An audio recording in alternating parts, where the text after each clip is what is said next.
श्रीगुरुभ्यो नमः। हरिः ओम्। स्थापकाय च धर्मस्य सर्वधर्मस्वरूपिणे अवतारवरिष्ठाय रामकृष्णाय ते नमः। जननीं शारदां देवीं रामकृष्णं जगद्गुरुं पादपद्मे तयोः श्रित्वा प्रणमामि मुहुर्मुहुः। नमः श्रीयतिराजाय विवेकानन्दसूरये सच्चित्सुखस्वरूपाय स्वामिने तापहारिणे। ஓம் நமோ பகவதே ருத்ராய. இன்று ருத்ர பிரஷ்ன மந்திரங்களில் முதல் அனுவாக்கத்தின் உரையையும் மூலத்தையும் ஒன்றாக பார்ப்போம். முதல் மந்திரமாக நமஸ்தே ருத்ரமன்யவ உதோத இஷவே நமஹ என்ற மந்திரம் அமைந்திருக்கிறது. நமஸ்தே, வணங்குகிறேன். யாரை என்றால் ருத்ரன். ருத்ரன் என்ற சப்தத்திற்கு பட்டபாஸ்கரர் என்பவர் 10 விதமான அர்த்தங்களை அவர் தருகிறார். அதிலே ருதிம் சப்தம் ததாதி இது ருத்ரஹ அப்படின்றது ஒரு முக்கியமான ஒரு அர்த்தமாக அமைகிறது. வியாக்கரண ரீதியிலே அவர் அந்த வார்த்தையை பிரித்து பிரித்து சொல்லி அதற்கு 10 விதமான அர்த்தங்களை கூறுகிறார். ருதிம் அப்படிங்கிறது வந்து சப்தம். எப்படி சப்தம்னா ஒரு ஆக்ரோஷமான சப்தமாக அது. மற்றவர்களுக்கு பயம் உண்டாக்கும் அளவிற்கு சப்தம் என்ற ஒரு பொருள். மற்றவர்களுக்கு நம்பிக்கையை உண்டாக்கும்படியாக இருக்கும் அந்த சப்தம் என்று 2 விதமாக பட்டபாஸ்கரர் வந்து வியாக்கியானம் சொல்கிறார். ருதம் திராவயதி இது ருத்ரஹ அப்படிங்கிறது இன்னும் ஒரு அர்த்தம். என்ன அதில் சொல்ல வருதுன்னா, துக்கத்திற்கு காரணமான பாவத்தை விரட்டி விடுவதால் அவருக்கு ருத்ரன் என்று பெயராம். அதில் ருதம் என்றதில் வந்து என்னதுன்னா அர்த்தத்தை எப்படி சொல்கிறாருன்னா, துக்கத்துக்கு காரணமாக இருக்கிற பாவமாக, அதான் ருதம். அதை வந்து திராவயதி, அதாவது அதை உருக்கி அதை வெளியாக்குவது, அதை விரட்டுவது, அதை செய்யும் திறன் பெற்றவராக ருத்ரர் விளைகிறார் என்ற ஒரு முக்கியமான அர்த்தத்தை நாம் இவருடைய வியாக்கியானத்திலிருந்து பார்க்கிறோம். அப்படிப்பட்ட அந்த ருத்ரன் மன்யவனாக இருக்கிறான் என்று சொல்கிறான். மன்யவன் அப்படின்னா கோபம் கொண்டவன் அர்த்தம். மன்யவே, கோபம் என்பது அந்த ருத்ர தேவனின் ஒரு சக்தி. சக்திக்கு பல நாமங்கள் உண்டு. அதிலே மன்யு என்ற அந்த சக்தி அது ருத்ரனுக்கு மிக பொருத்தமாக இருக்கிறது. அவருக்கு இருக்கிற அந்த மன்யு என்ற அந்த கோபம், குரோதம் சக்தி நம்மளுக்கு மனிதனுக்கு இருக்கிற மாதிரி கோபம் அல்லது. மனிதனுக்கு இருக்கிற கோபம் ஆசை தடைப்பட்டதனால் எழும்பப்படுவது. ஒரு பொருள் ஆசை இருக்கும்போது அந்த ஆசைக்கு ஏதாவது அடையிறதுக்கு ஏதாவது தடை வந்ததுன்னா அந்த மனதிலிருந்து எழும்பிய காம எண்ணங்கள், அதன் பின் நாம் வந்து இன்வெஸ்ட் பண்ண சக்திகள், அதை அனைத்தும் குரோதமாக ரூபம் மாறுதல் பெறுகிறது. அப்படிப்பட்ட கோபம் வந்து இழிவு நிலையை கொண்டு செல்லும். அதாவது நல்லத்துக்கும் கோபம் வரும்னு சொல்லுவா சில பேர். அது ருத்ரனுக்கு வந்து பொருத்தமானது. எப்படின்னா, ஒரு பக்தனை ஒரு கெட்ட சக்தி அபகரித்து செல்லும் பொழுது அந்த கெட்ட சக்தியின் தடுக்க வேண்டும் என்றால் ஒரு விதமான கோபசக்தி தேவை. அந்த கோபசக்தி ருத்ரனில் இருக்கிறது. எதற்கென்றால் தன் பக்தனை ரட்சிப்பதற்காக, அந்த பக்தனுக்கு எதிராக செயல்படும் அத்தனை சக்திகளை தக்க வைப்பதற்காக இவர் கோபப்படுகிறார் என்கிற ஒரு பொருள் நமக்கு வருகிறது. ஆங்கிலத்திலே கூட சொல்லுவாங்க, பகவானை வந்து ஜெலஸ் காட் அப்படின்வாங்க. ஏன் அப்படின்னா, விஷய பொருள்கள் தன்னுடைய பக்தனை வந்து பக்தனுடைய மனதை வந்து அபகரித்து கொண்டு சென்று விடுகிறதாம். பிரியமான பக்தனை அபகரித்து கொண்டு செல்லும் பொழுது பகவானுக்கே ஒரு பொறாமை எண்ணம் வருதான். அட, என் பக்தன் எங்கிட்ட வர்றதை விட்டு வேற எங்கிட்ட போகிறானே அப்படிங்கிற ஒரு பொறாமை சக்தியாம். அந்த பொறாமை சக்தி தான் இங்கே ருத்ரனில் கோபம் என்று கூறப்படுகிறது. அப்படிப்பட்ட அந்த சக்தியை கொண்ட ருத்ரனுக்கு நமஸ்தே, வணங்குகிறேன், வணக்கத்தை தெரிவித்துக் கொள்கிறேன். அந்த ருத்திரன் இப்பொழுது அவர்கிட்ட இருக்கிற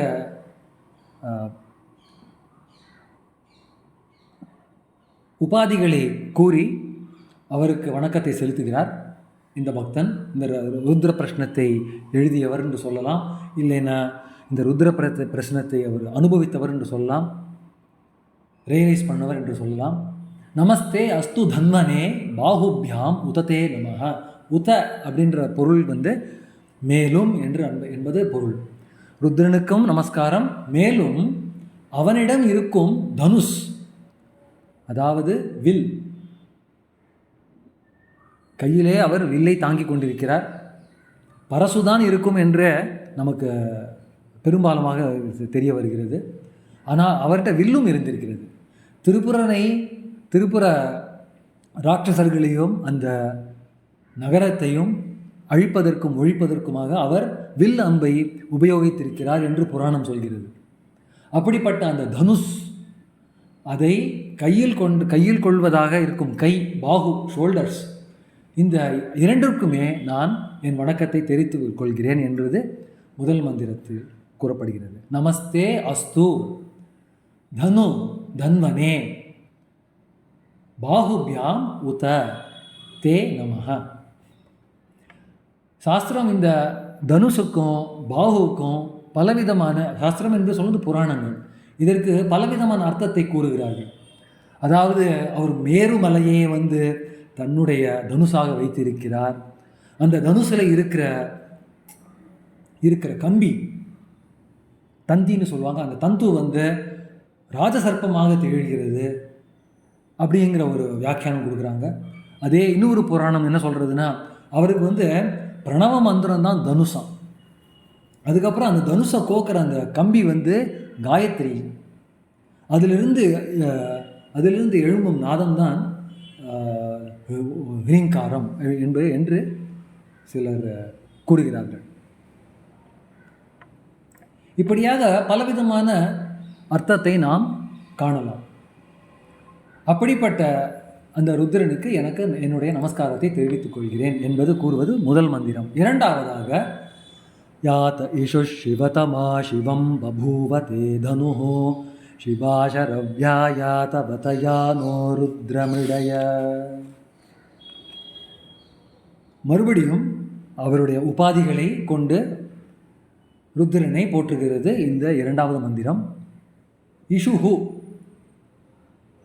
இஷுஹு என்றால் அம்புகள். முதலிலே தனுஷை போற்றினார், அடுத்ததாக இஷுவை போற்றுகிறார், அதாவது அம்பை போற்றுகிறார். இந்த ரிஷி இந்த ருத்ர பிரஷ்னத்தை மனதிலே கொண்டு அதை பிரத்யக்ஷமாக அனுபவித்து அதிலிருந்து கூறப்பட்ட இந்த மந்திரங்கள் ஒவ்வொரும் ஜபத்துக்குரியது. நாம் அதை ஜபம் செய்தாலும் இதில் பலனையும் பெறலாம், பெரும் பலனையும் பெறலாம். இஷுஹு அப்படி என்கிற இந்த அம்பு சிவத்தமான மங்களத்தில் எதெல்லாம் மங்களத்தை உண்டாக்குமோ அதிலே சிரேஷ்டமாக இருக்கிறது அவருடைய இந்த வில் அம்பு. சிவத்தமா சிவம் பபூவ, எங்களுக்கு மங்களத்தை உண்டாக்கட்டும். தே தனுஹோ, உன்னுடைய வில். ஸோ உன்னுடைய வில்லும் அம்பும் மிக உயர்ந்த குணங்களை கொண்டது, மங்களமான குணங்களை கொண்டது. அப்படியாகப்பட்ட அந்த வில்லும் அம்பும் பக்தர்கள் ஆன எங்களுக்கு நன்மையை பயக்கட்டும். இது ஏன் இப்படியாக இந்த பிரார்த்தனை அமைந்திருக்கிறதுன்றது சிறிது நேரத்திலே நாம் அதிலே கவனத்தை செலுத்தலாம். அடுத்தபடியாக இரண்டாவது வரியாக வருகிறது அதே மந்திரத்திலே, சிவா சரவ்யாயா தவ தயானோ மிருட ருத்ர மிருடய. ஹே ருத்ர, உன்னுடைய ஷரவ்யா இருக்க பாருங்களேன். ஷரவ்யான்னா திருத்தியா விபக்தியில் சொல்லப்பட்டிருக்கிறது. ஷராவம் என்பதற்கு அது குவிவர் அப்படின்னு ஆங்கிலத்தில் சொல்லுவார்கள். அதாவது அம்பரத்துணி, தமிழிலே அம்பரத்துணி, அம்பராத்துணி, மன்னிக்க வேண்டும், அம்பராத்துணி என்று சரவ்யாவை குறிப்பிடுகிறது. அந்த அம்பராத்துணி துணிக்கும் நான் என் வணக்கத்தையும் எனது நமஸ்காரத்தையும் தெரிவித்துக் கொள்கிறேன். சிவா சரவ்யாயா தவ தயானோ ருத்ரமிடைய, அதுவும் மங்களத்தை பயக்குமாக இருக்கிறது. ஹே ருத்ர, இதை கொண்டு மிருடய என்கிற சப்தத்திலே முடிகிறது இந்த மந்திரம். மிருடய என்றால் எங்களுக்கு இதனால் ஆனந்தத்தை உண்டாக்கு. இப்போது இந்த வில்லு, அம்பு, அம்பராத்துணி இதெல்லாம் எப்படி ஆனந்தத்தை கொடுக்கும்னு நமக்கு ஒரு வியப்பாக இருக்கலாம். இந்த மந்திரத்தை நாம் ரெண்டு விதமாக பார்க்கலாம். ஒன்று, ருத்ரன் எப்படி பிரம்மதேவனும் விஷ்ணுதேவனும் ஆக்கலும் படைத்தலும் அதை ரட்சிப்பதிலும் தேவர்களாக இருக்கிறார்களோ, அதே தோரணத்தில் ருத்ரன் அழிக்கும் கடவுளாக கூறப்பட்டிருக்கிறது. ஆனால் எதை அழிக்கிறார் என்பதில் தான் நமக்கு கேள்வி வரும். அவர் கெட்டதை அழித்து நல்லதை நிலைநாட்டுவதற்காகவே அந்த ருத்ர சக்தி தேவையாக இருக்கிறது. அது அழிப்பு சக்தி, கெட்டதை அழிக்கும் சக்தி என்பது இதிலிருந்து நமக்கு தெரிய வருகிறது. எப்படி என்றால், அம்பு, வில்லு, அம்பரத்துணி இதெல்லாம் எதற்கு உபயோகப்படணும்? படையிலே இதையெல்லாம் நாம் உபயோகிக்கிறோம். துஷ்டர்கள் எதிரிகளை தாக்குவதற்காக, அவர்களை அழிப்பதற்காக. இந்த அஸ்திரத்தை கொண்டு மந்திரத்துடன் சஸ்திரமாகிறது. அப்படி சஸ்திர சக்தியினால் நாம் பெரிய விளைவை, பெரும் நஷ்டத்தையே நாம் உண்டாக்கலாம் எதிரிகளுக்கு.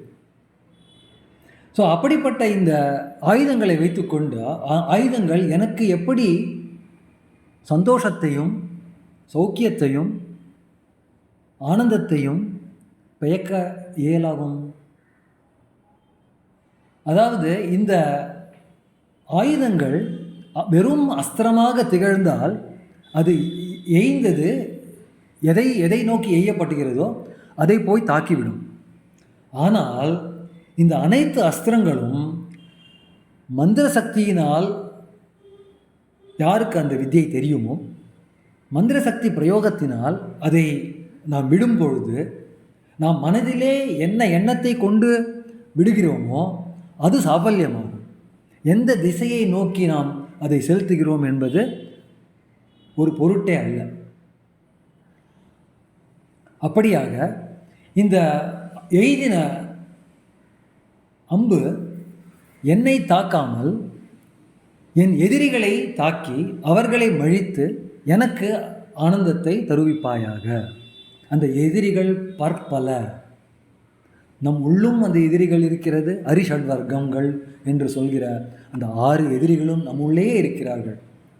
ஸோ அவருடைய அம்பானது, அவருடைய காயத்ரியானது, அந்த ஓங்காரமானது, பிரணவமானது மந்திர சக்தியினால், அந்த மந்திரத்தின் சக்தியினால் என் உள் உடங்கி இருக்கும் அனைத்து கெட்ட சக்தியும் தீமை சக்திகளுக்கும் ஒரு விடுவு காலத்தை அமைத்து என்னை அதிலிருந்து காப்பாற்றுவாயாக, எனக்கு ஆனந்தமும் சுகமும் அளிப்பாயாக என்று அமைகிறது இந்த மந்திரம். அதாவது இதற்கு நான் எப்படி திகழ வேண்டும், என்னுடைய நடத்தை எப்படி இருந்தால் இந்த அம்பும் வில்லும் அம்பரத்துணியும் எனக்கு நன்மையை பயக்கும். நான் நல்லவனாக இருந்தால் மட்டுமே தான் இது எனக்கு நன்மையை பயக்கும். நான் கெட்டவனாக இருந்தால் இது இது என் அழிவை நோக்கி என்னை எடுத்துச் செல்லும், நான் கெட்டவனாக இருக்கும் பட்சத்தில். ஸோ இப்பொழுது இந்த அம்பு வில் அம்பரத்துணியின் பிரார்த்தனை செய்யும் பொழுது அவன் என்ன விரும்புகிறான் என்றால், இதனால் கடவுளே, என்னை நல்வழியிலே கொண்டு செல், எனக்கு நல்ல எண்ணங்களே மனதிலே எழும்பச் செய், நீ காண்பித்த தர்மத்தையே நான் வழி நடத்த எனக்கு புத்தி, அதற்கேற்ற வைராக்கியம், அதற்கு தகுந்த விவேகமும் தந்தளிப்பாயாக. அப்படி என் வாழ்க்கை நடக்கும் பட்சத்திலே உன் அம்பும் வில்லும் அம்பரத்தூணியும் எனக்கு ஆனந்தத்தை தான் கொடுக்குமோ தவிர கஷ்டத்தையும் துக்கத்தையும் தராது என்ற ஒரு இன்டைரக்ட் ப்ரேயர் இங்கே இருக்குது. இப்போது நம்ம பகவத்கீதையில் பார்க்கலாம், அர்ஜுனன் என்ன சொல்கிறான் கிருஷ்ணர்கிட்ட சொல்கிறாரு, எனக்கு உன்னுடைய விபூதிகளை அறிவதற்கு ஆர்வமாக இருக்கிறது. இது 10வது சாப்டரில் அவன் கண்ணபை நான் முன்னாடி வைக்கும் இந்த ஒரு கோரிக்கை, உன்னுடைய குணாதிசயங்களை அறிய நான் ஆவலாக இருக்கிறேன், எனக்கு எடுத்து சொல் அப்படின்னு சொல்கிறது எல்லாராலையும் சொல்ல முடியும். ஆனால் அதற்கு அந்த அனுபவத்தை பெறுவதற்கு நமக்கு சில குவாலிஃபிகேஷன்ஸ் அதுவா ப்ரிப்பரேஷன்ஸ் தேவை இருக்கிறது. அந்த தகுதிகள் இல்லை என்றால் கொடுக்கப்படும் அந்த ஞானம் நம் மனதிலே சென்று பதுங்காது. அதிலால் நமக்கு ஞானம் பெற இயலாது. என்ன அந்த தகுதிகள்? அதுக்கு கிருஷ்ணரே சொல்கிறாரு, அர்ஜுனா, நீ கேட்டுட்ட, ஆனால் உன்னுடைய இந்த மானிட கண்களால் என்னுடைய விபூதியை நீ அறிய முடியாது, உனக்கு தெய்வீக கண்கள் தேவை. பாருங்க, அவன் கேட்டதோ என்னவோ பகவானுடைய விபூதியையும் குணாதிசயங்களும் அறிய வேண்டும் என்றதை அவர் கோரிக்கையாக வைத்தார். ஆனால் கொடுத்தது என்ன என்றால் அவருக்கு தெய்வீக கண்கள். ஸோ அப்படியாக இங்கே பக்தன் என்ன சொல்கிறான் என்றால் ருத்ரதேவனிடம், உன்னுடைய அம்பு, வில்லு, அம்பரா துணி இவை அனைத்தும் எனக்கு கஷ்டத்தை கொடுக்காதபடி சுகத்தையே கொடுக்கும்படி செய் என்ற பிரார்த்தனையிலே உள் உடங்கி இருக்கிறது, என்னை நல்லவனாக மாற்று, நான் நல்ல வழியிலே செய்வதற்கு என்ன சங்கல்பமும் என்ன வைராக்கியமும் என்ன விவேகமும் தேவையோ அதை தந்தருள வேண்டும் என்பது ஒரு இன்டைரக்ட் பிரேயராக அமைந்திருக்கிறது. யாதே இஷு சிவதமா சிவம் பபூவ தேதனோ சிவாசரவ்யாயாதவதயானோ ருத்ரமிருடய. 3வது மந்திரமாக இப்பொழுது யாதே ருத்ர சிவா தனூர கோரா பாபகாஷினி தயானஸ்தனு பாஷந்தமயா கிரிஷந்தா அபிசாகஷீ. ஹே ருத்ரதேவனே, உனக்கு இந்த மந்திரத்திலே அவருடைய உருவத்தை பற்றி குறிப்பிடுகிறது. தனு என்றால் உடம்பு, சரீரம் என்பது பொருள்.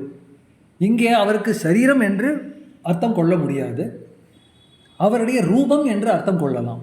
அவருக்கு 2 விதமான ரூபம் இருக்கிறதாம். ஒன்று கோர ரூபம், அதாவது துக்கத்தையும் கஷ்டத்தையும் பயக்கும் ரூபம். மற்றொன்று சாந்த ரூபம். அதே எப்படி ஒரு ரூபம் ஒரே நபர் எப்படி 2 ரூபமும் கொண்டிருப்பார் என்று கேட்டால், அதற்கு நாம் புராணத்திலே பாகவத புராணத்திலே பார்க்கலாம். ஹிரண்யகசிபு பிரகலாதன், தந்தை அவனுடைய தமயன், இருவருக்கும் காட்சி கொடுத்தார் நரசிம்மர். நாராயணர் நரசிம்மராக இருவருக்கும் காட்சி கொடுத்தார். ஹிரண்யகசிபு நரசிம்மரை பார்க்கும்போது மனதிலே பயம் உண்டாகியது. அதே உருவத்தை பிரகலாதன் காணும்போது அவன் மனதிலே ஆனந்தம் உருவாகியது. அனுகிரக சக்தியை அந்த உருவத்திலே அவர் கண்டார். ஹிரண்யகசிபு அதே உருவத்திலே அழிக்கும் சக்தியையும் கண்டார். அதனால் பகவானுக்கு 2 ரூபம் இருப்பது என்பது ஒரு விதமான என்ன சொல்வது, அவருடைய பணிக்கு ஏற்பட்டதாக இருந்தது. கோர ரூபம் விநாசத்தைக்குள்ள கொண்டு வந்து செல்லும் பயக்கும். எது இடையூறுதலாக இருக்கிறதோ அதற்கு, எது அனுகூலமாக இருக்கிறதோ அவர்களுக்கு சாந்த ரூபத்தை அதே உருவம் காண்பிக்கும். ஸோ இவன் இந்த பக்தன் என்ன பிரார்த்தனை செய்கிறான்னா, அந்த அகோர ரூபம், அந்த சாந்த ரூபம் ரெண்டும் ஒன்று தான். கோரத்துக்கு நேர் மாறாக இருப்பது அகோரம். ஆன்னு போட்டால் அந்த வார்த்தை மாறிடும். ஸோ அகோர ரூபமாக, அதாவது சாந்த ரூபமாக இருக்கிற அந்த உருவத்தை எனக்கு காண்பிப்பாயாக. அது அந்த ரூபம் என்ன செய்யும்னா அபாப காஷினி அப்படிங்கிறது. அபாபம் என்றால் பாவம் என்பது ஹிம்ச ரூபம், ஹிம்சத்தை அளிப்பது தான் பாவம்.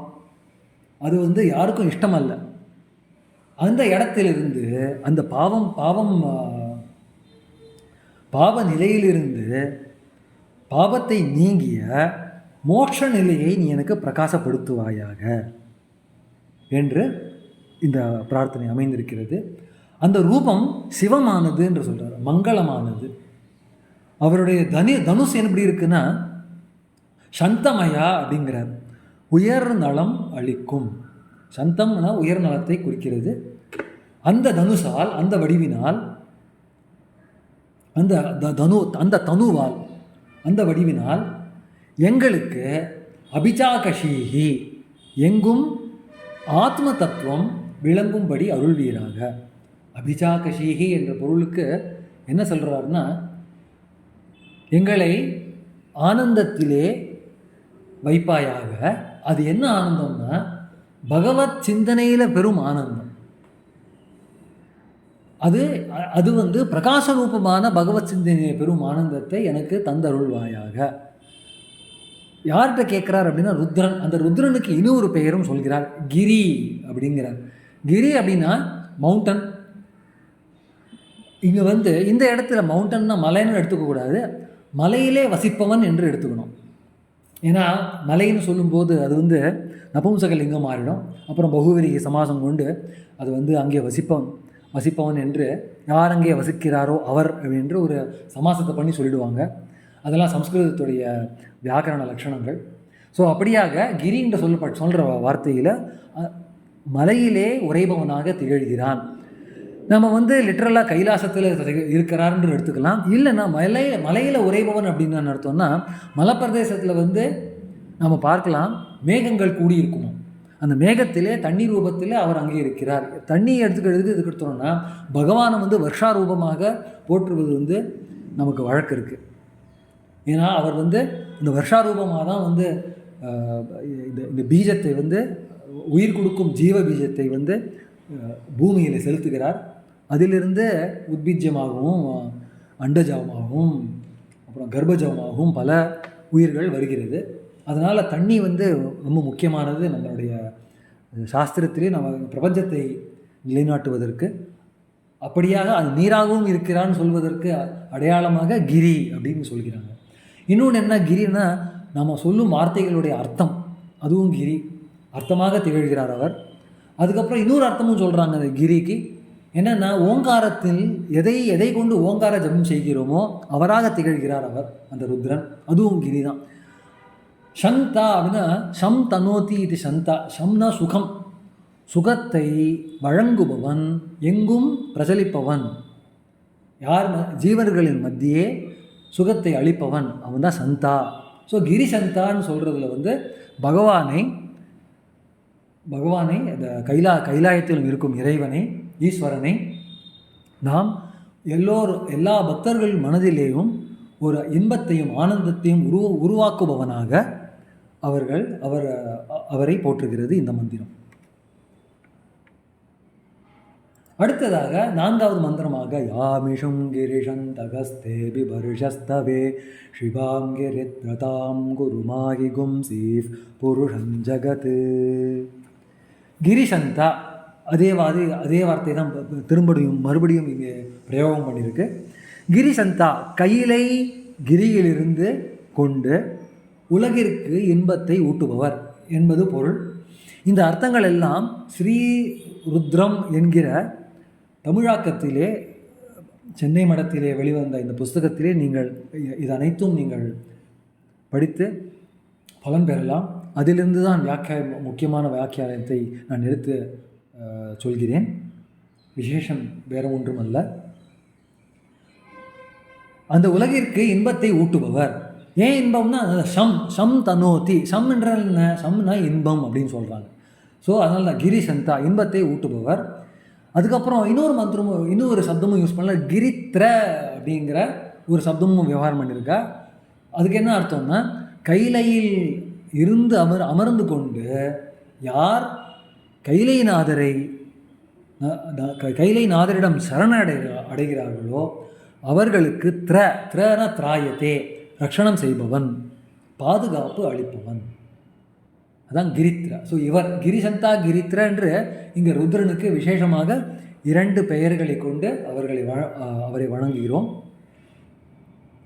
யாம் இஷும் எந்த அம்புகளை கொண்டு கையிலே எய்திருக்கிறாரோ, ஹஸ்தே, எதுக்கு கையில் வச்சுட்டு இருக்கார் அம்பு அப்படின்னா, அவர் அஸ்தவே அப்படிங்கிற சப்தம் யூஸ் பண்ண. அஸ்னா எரியறதுன்னு அர்த்தம். சந்நியாசம், சம்யக் ஞாசம். ஞாசம்னா எரிவது, சம்யக் ஞாசம் அனைத்தும் துறப்பது. இங்கே அஸ்திரம்னா எரிவதுன்னு அர்த்தம். எரிவதுன்னா அந்த அம்பை எய்வதுன்னு சொல்லுவாங்க இல்லையா, அது மாதிரி எரிவது, தூக்கி போடுவது. எதுக்கு தூக்கி போடுறா அப்படின்னா, யாரை பார்த்து தூக்கி போடுறா அப்படின்னா, துஷ்டர்களை குறிப்பாய்த்து அந்த இஷு என்கிற அம்பை எய்து அவர்களை அகற்றுவதற்காக உன் கையிலே நீ அந்த அம்பை எய்து கொண்டிருக்கிறாய் என்று இவன் பிரார்த்தனை செய்கிறான். இதெல்லாம் ஏன் பிரார்த்தனை? அப்படியாக நீ ஆவாயாக. ஹே ருத்ரனே, உன் கையிலே இருக்கும் அந்த அம்பு என்னை நோக்கி எய்தாமல் அதை விரோதிகளின் மீது எய்து அவரை வாழச் செய். இந்த விரோதிகள் எல்லாம் வெளியின விரோதிகள் அல்ல, நாம் முன்னாடியே பார்த்துருக்கோம். இந்த அனைத்து விரோதிகளும் நம் உள் இருக்கும் விரோதிகளே. ஏன்னா வேதம் இதெல்லாம் வேதத்தில், சுக்லயஜுர் வேதத்தில் இருக்கிறதுனால வேதத்திலே குறிப்பிட்டிருக்கும் மந்திரங்கள் அதன் அர்த்தமும் லௌகீக சம்பந்தப்பட்டதாக கூறவும் அதற்கு இணையாக நாம் அர்த்தம் சொல்லுவதில் தடை இருக்கிறது. ஏன் அப்படின்னா, சங்கரர் சொல்கிறார், நமக்கு புலனால் எதை அறிய முடியுமோ அதை அறிவதற்காக வேதம் தேவையில்லை. புலனுக்கு அப்பாற்பட்ட ஞானத்தை பெறுவதற்காகவே வேதம் இருக்கிறது என்கிற கருத்தை சங்கராச்சாரியர் அவருடைய பாஷ்யத்தில் கூறியிருக்கிறார். அதனால் இப்போ விரோதின்னு சொல்லும்போது, நமக்கு பர்சனல் விரோதி யாராக இருந்தாங்கன்னா அவன் மேலே அம்பை எய்திரு அப்படின்னு சொல்லும்பொழுது நாம் வேதத்தை நாம் அவமதிக்கிறோம். எப்படி வேதத்தை எடுத்துக்கொள்ள வேண்டுமோ அப்படி கொள்ளாமல் அந்த அர்த்தத்தை நாம் குழப்பி அதற்கு சரியான ஒரு மரியாதையை அளிக்காதபடி திகழ்கிறோம் நாம். அதனால் நாம் அர்த்தம் தேடும் பொழுது அந்த அர்த்தங்கள் அனைத்தும் புலனுக்கு அப்பாற்பட்டதாகவே இருக்க வேண்டும். ஸோ நாம் அரிஷட்வர்க்கம் என்று சொல்லும் பொழுது புலன்களால் இதை நாம் அனுபவிக்கவில்லை, மனதால் அனுபவிக்கிறோம் இதை.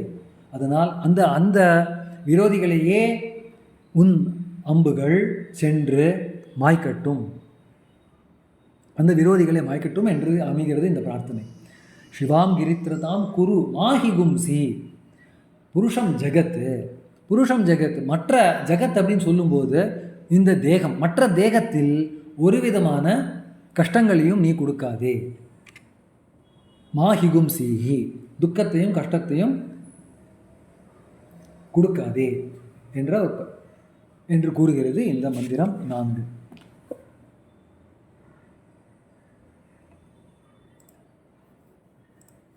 ஐந்தாவதாக, சிவே நவச்சசா த்வா கிரிஷாச்சாவதாமசி யதா ந சர்வமிஜ்ஜகத யக்ஷ்மகும் சுமதா அசத். கிரிஷாச்சா, கிரிஷன் அதே திரும்பவும் கைலாயத்தில் உரைபவனே, சுருக்கமாக சொல்லப்போனால் கைலாயத்தில் உரைபவனே, ஆச்சா உன்னை அடைவதற்கு சிவேன வச்சசா வதாமி, மங்களகரமான ஸ்துதியை நான் செய்கிறேன். சிவேன வச்சசா, ஆஸ்பிஷியஸ் அண்ட் ப்ளீசிங் வேர்ட்ஸ், அதை கொண்டு உன்னை நான் புகழ்கிறேன், தோற்றுகிறேன்.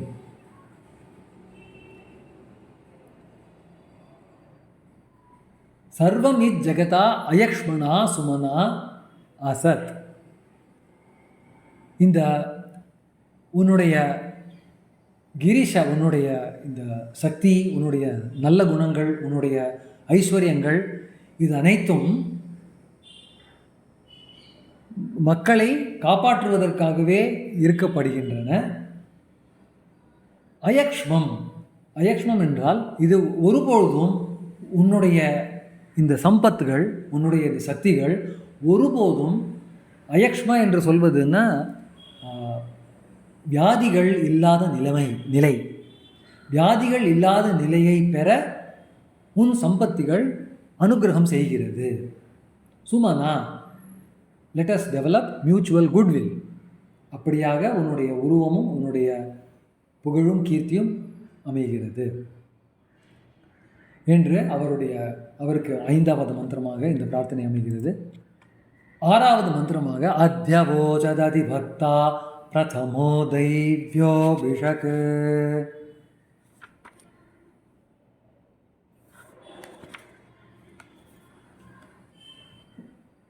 பிரதமஹ பிஷக், பிரதமஹ தைவ்யஹ என்று இந்த தைவ்யோ பிஷக் அப்படிங்கிறதுக்கு பிரதமையை இருமுறையாக நாம் சேர்க்கலாம்.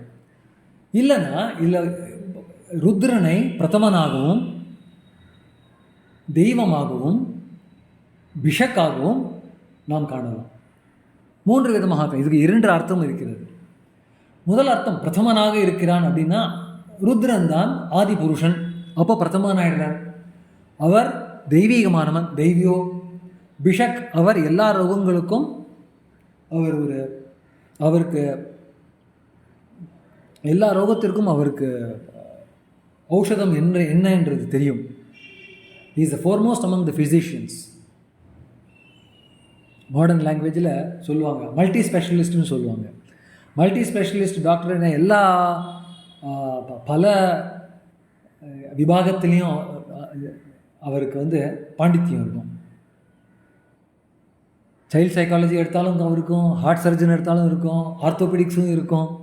மல்டி ஸ்பெஷாலிட்டி டாக்டர்னு சொல்லுவாங்க சில பேரை. அதே மாதிரி அது பிஷக்காக இருக்கார் அவர்.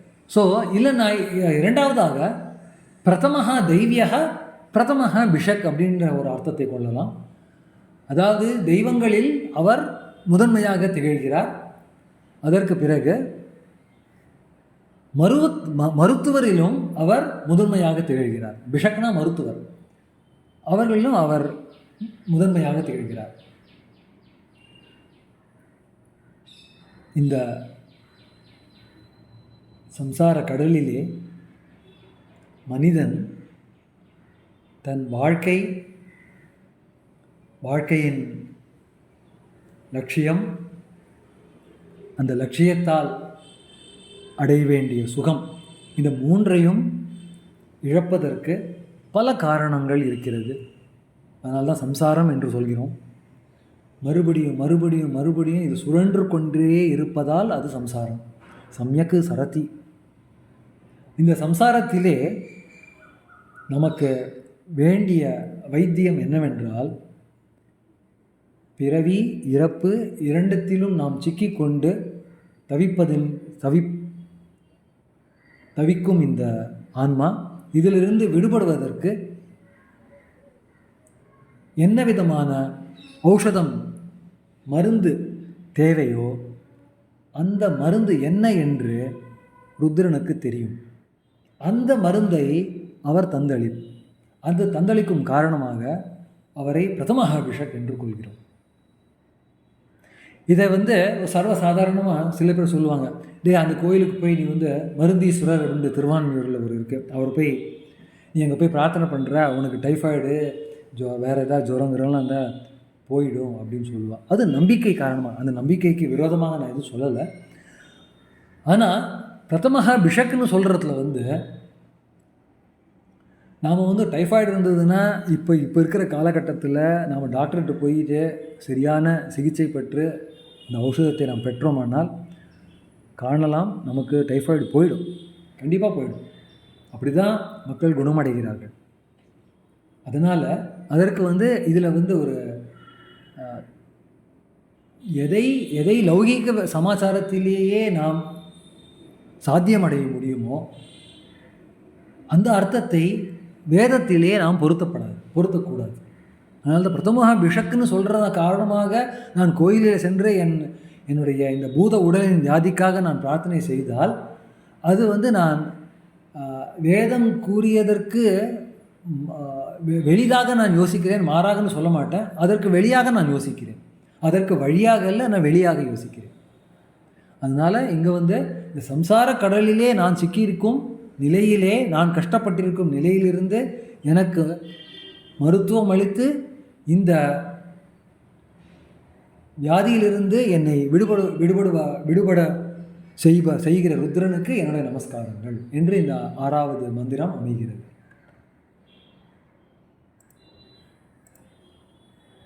இதில் இன்னும் ஒரு அத்தியவோச்சத் அதிவக்தா என்கிற ஒரு சப்தம் பிரயோகம் பண்ணியிருக்கு. என்னென்னா இதில் இந்த இந்த இந்த ஒரு சப்தம் என்ன ஒரு விசேஷமான அர்த்தத்தை கொண்டிருக்குது என்றால், பக்தர்கள் மனிதர்கள் தான்.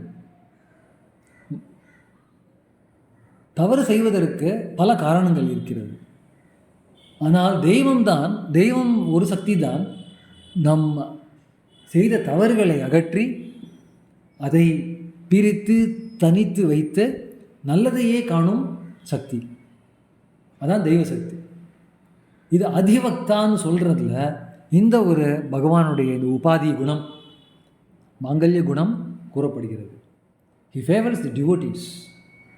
ஆனால் எப்படி ஃபேவர் பண்ணுறாருன்னா, நீ அன்றைக்கி தப்பு பண்ணிட்டியே, அதனால் உனக்கு 100 மார்க் கொடுக்கறதுக்கு விட நான் ஒரு 80 மார்க் கொடுக்குறேன், இல்லை 70 மார்க் கொடுக்குறேன், இல்லை நீ நிறைய தப்பு பண்ணிட்டா உனக்கு ஃபெயில் பண்ணுறேன் அப்படின்னு பார்க்க மாட்டான். எவ்வளோ தான் தப்பு பண்ணாலும் ஒரு நல்ல குணம் இருந்தால் கூட, இது பண்ணிட்டான் அவன் பரவாயில்லையே அப்படின்ட்டு ஒரு 100 மார்க் கொடுத்துருவாங்க. நல்ல வேளை அந்த மாதிரி டீச்சர்ஸ்லாம் இப்போ இது காலேஜில் இருந்தாங்கன்னா அப்புறம் எல்லோரும் வந்து கோல்டு மெடலிஸ்ட் ஆகிடுவாங்க. பட் கடவுளுக்கு வந்து இது மக்கள் செய்த தவறுகள் பொருட்படுத்த மாட்டார் அவர். அதான் அதிவக்தாங்கிற இந்த சப்தம் நல்ல ஒரு அர்த்தத்தை தருகிறது. அஹிம்ச சர்வான் ஜம்பயன் சர்வாஷ்ட யாத்து தானிய.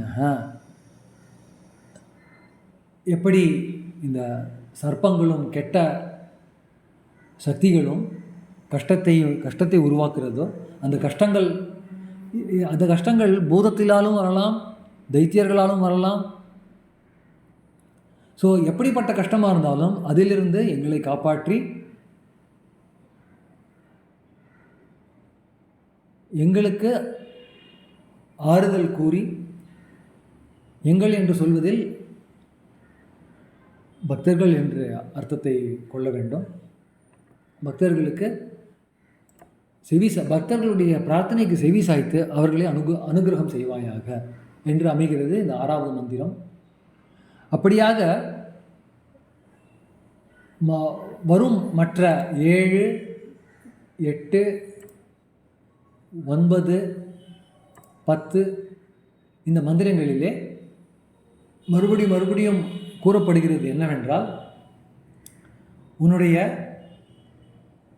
ருத்ரனே, உன்னிடம் இருக்கும் அனைத்து சக்தியையும் பக்தர்களை காப்பாற்றுவதற்காக பயன்படுத்து. பக்தர்களுக்கு ஒரு துன்பமும் அந்த சக்தியினால் நேரிடக்கூடாது. மறுபடியும் இதை சொல்கிறேன், அப்படி பிரார்த்தனை செய்வதனால் சக்தி எப்பொழுது நன்மையை பயக்கும் என்றால், நாம் நல்ல வழியிலே இருந்தால் பகவானுடைய சக்தி நமக்கு நல்லதை கொடுக்கும். இப்போ ஒரு பள்ளம் இருக்குது, பள்ளத்தில் கால் வச்சா கீழே போயிடுவோம். தெரிஞ்சுட்டே யாரும் கீழே வைப்பால, வைக்கக்கூடாது. ஸோ எது தவறு எது சரி என்ற விவேக புத்தி பகவான் நமக்கு அனுகிரகம் செஞ்சார்னா, அந்த விவேக புத்தியை தான் இவன் பல ரூபமாக பிரார்த்தனை செய்கிறான், இன்டைரக்ட்லி பிரார்த்தனை செய்கிறான். நீலகிரீவன் என்று ருத்ரனை போற்றப்படுகிறது. சஹஸ்ராக்ஷன் என்று 1000 கண்களை உடையவன் என்று போற்றப்படுகிறது. அப்புறம் அவரை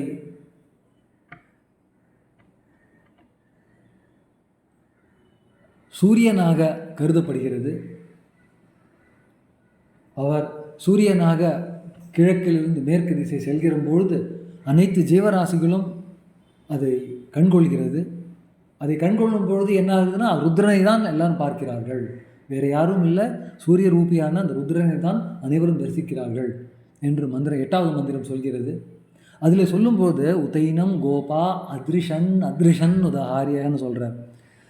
கோபா அப்படிங்கிற சப்தத்தில் சொல்லும் பொழுது கோபா அப்படின்னா என்ன அர்த்தம்னா, வேதத்தை படித்து அர்த்தம் கொள்வதில் அதிலிருந்து அவர்களுக்கு வைராக்கியமோ விவேகமோ ஏற்படாதவர்களுக்கு தான் கோபால்கள்னு சொல்லுவாங்க. சிம்பிள் டன் அப்படின்னு நம்ம ஆங்கிலத்தில் சொல்லுவோம். அவர்தான் கோபாலர்கள். அதாவது அறிவு வளர்ச்சியிலே மிக தாழ்ந்த நிலையிலே இருப்பவர்கள். அதற்கும் தாழ்ந்த நிலையிலே இருப்பவர்கள் உதஹாரியர்கள்னு சொல்லுவாங்க. அதாவது எதுக்கும் உபயோகம் இல்லையா, சரிப்பா நீ நதிக்கு போய் பீப்பாவில் தண்ணியை ரொப்பிட்டு நீ கொண்டு வா. இது எல்லோராலையும் இது செய்யப்படும். இது செய்கிறதுக்கு நமக்கு மனோ வளர்ச்சி நிறைய தேவை கிடையாது, புத்தி தேவை கிடையாது. ஸோ உதஹாரியகன்ற சொல்லும்போது இந்த வாட்டர் உமன் அப்படிங்கிற பொசிஷனே முன்னாடி இருந்தது. ஸ்கூல்லலாம் ஒரு டேங்க் இருக்கும், அந்த டேங்கரை நிரப்புறதுக்கு வாட்டர்மேன் இருப்பாங்க. அவனுக்கு என்ன வேலைன்னா இதே தான், காத்தாலேருந்து சாயந்தரம் வரைக்கும் அந்த டேங்கில் தண்ணி எப்பவுமே இருக்கிறதாக அவன் பாதுகாக்கணும் அதை. ஸோ அப்படின்னு அர்த்தம், அறிவு நிலையில் மிக தாழ்ந்த நிலையில் இருப்பவர்கள் கூட ருத்ரனை தரிசிக்கிறார்கள், அவரின் மகிமையை அறிகிறார்கள். சூரிய ரூபியாக இருக்கிற அந்த ருத்ரனை. அப்படியாக இருக்கும் ஹே ருத்ரா, எங்களை கவனித்து எங்களுக்கு நன்மை பயக்குவாயாக என்று இந்த முதல் அணுவாகம் அமைந்திருக்கிறது. மிக சுவாரஸ்யமான, ரொம்ப பல கண்ணோட்டத்திலே இந்த ருத்ரத்தை முன்னோர்கள் தரிசித்திருக்கிறார்கள். பல வியாக்கியானங்கள் இருக்கிறது. அனைவரும் இதை படித்து ருத்ர பகவானின் தியானித்து அவருடைய ஆசி பெற தூய மூவரின் பாதத்திலே என் பிரார்த்தனையை செலுத்தி விடைபெறுகிறேன். நன்றி, வணக்கம். ஓம் சாந்தி ஷாந்தி ஷாந்தி. ஹரி ஓம் தத்சத். ஸ்ரீராமகிருஷ்ணார்ப்பணமஸ்து.